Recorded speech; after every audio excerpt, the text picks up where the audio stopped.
What does that even mean to be an advocate? Well, for me, it meant the ability to stand. I needed someone to stand for clarity with me.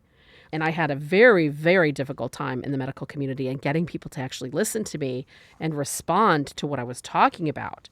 And that I realized, again, like I could fall down dead. I could have a heart attack or a stroke. This was so stressful. It was so incredible, the pressure of it and how important it was to me, the emotional weight of it. So I felt that I needed a person.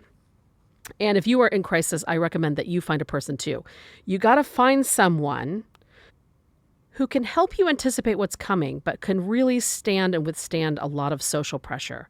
Maybe it's pressure from the medical community or the legal community or friends or family. They got to be able to withstand the nagging and the badgering of everyone who means well. I chose my dad to be my person.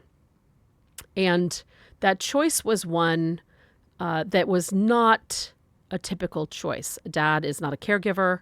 He has never been a caregiver. That is not his natural state in any way, shape, or form. But what I noticed was in crisis in the hospital, and I didn't have time to educate him about what I was doing, but there were times where I needed to pressure people to get the right test or the right timing or not have to wait an extra this, that, or the other thing that would have terrible ramifications for my husband. So I did what I needed to do, which was fight hard and loud. And I made a lot of people very, very uncomfortable. And I didn't care, quite frankly. I felt that that was my job and I had to do it. I resented the fact that they made me do it.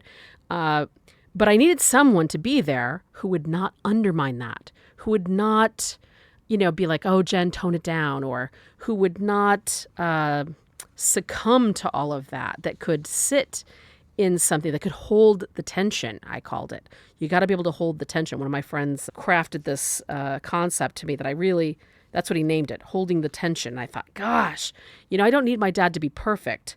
I don't need him to always be right or even have the right answers. I needed him to be willing to be uncomfortable. I needed him to stand. I needed him to hold the tension for me. That is what I was asking for. And then for him to be able to do that well, I wrote him a very long letter where I made this ask, and I really explained to him a lot of things about how my marriage worked. We were such a private couple that I realized that not a lot of people understood how we operated, and I was going to have to do some explaining. I needed to give him some insights about health and our lifestyle and our finances, things that I had kept private all these years, I realized was crippling anyone else from helping us.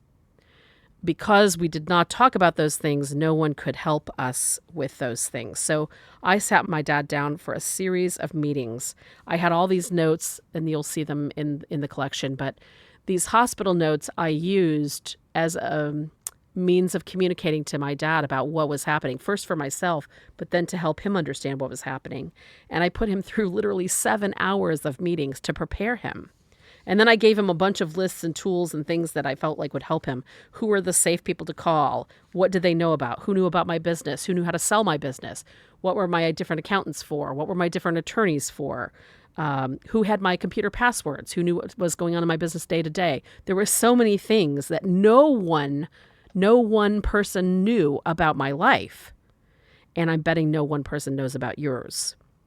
And so I've included some tools in here to help people think through what would be helpful, both in the short term and the long term, for you to be able to pull together to help people help you through this crisis. Because, my friend, you will need someone to help you through a crisis, because crisis at some point will come. And it's best to know what to do to be prepared for that as much as you can.